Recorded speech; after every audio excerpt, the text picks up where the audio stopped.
So being back in Houston, if nothing else, has taught me to respect this humidity and all the mosquitoes, y'all.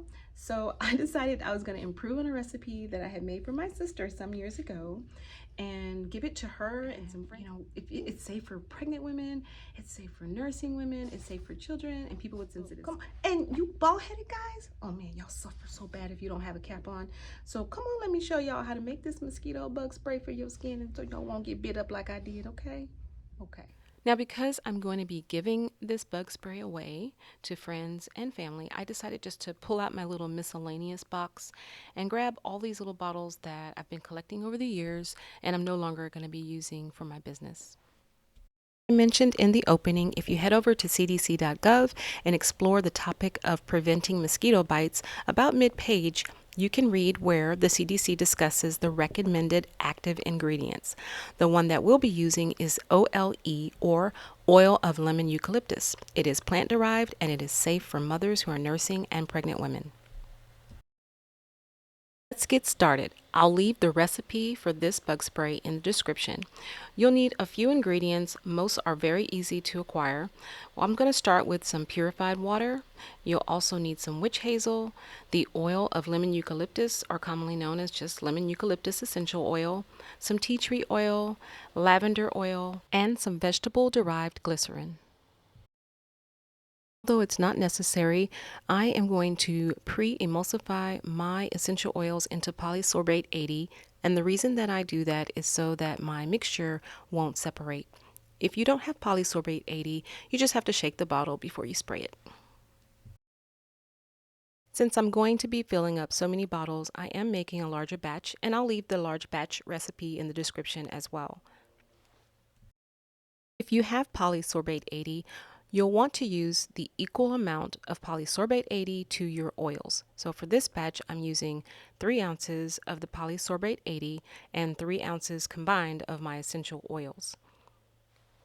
Each of these 3 essential oils has specific benefits for this recipe. The lemon eucalyptus oil, as we mentioned, is recommended by the CDC and is an effective mosquito repellent due to an active ingredient called PMD, or paramethane.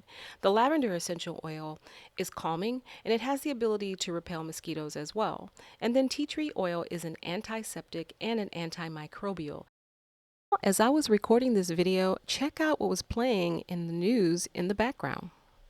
It's transmitted through the bite of a female Aedes mosquito. And how rare are Aedes mosquitoes? We've got them in your backyard from Pennsylvania all the way to Florida. Transmission aided, he says, by climate change. So that scientist was explaining that the Aedes mosquito, that's AEDES, has increased due to global warming, and we're seeing an uptick in deaths due to dengue fever in the Americas. So this is very timely. I guess the universe was reaching out to me today. Now, I did need to let my polysorbate mixture sit for just a few minutes so that I can make sure that all the essential oils are completely emulsed. I'll go ahead and add all the ingredients, give it a stir, and then I'll just pour this right into my bottles before I label them that they're mosquito spray and start handing them out.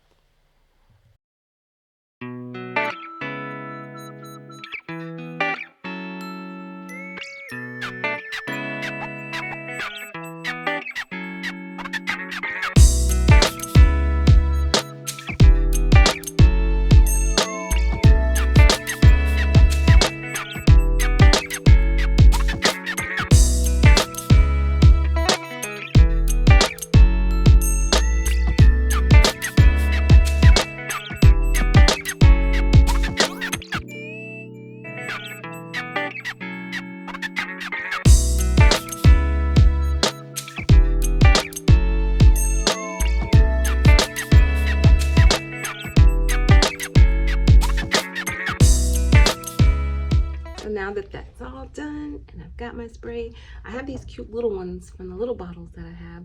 I'm just gonna throw them in my purse, and if I see some other ladies around and if I have them any left, I'll make sure to hand them off to them too. There's nothing fancy here, and I'll just send them to my YouTube if they need to know what's in it. Thank y'all for watching.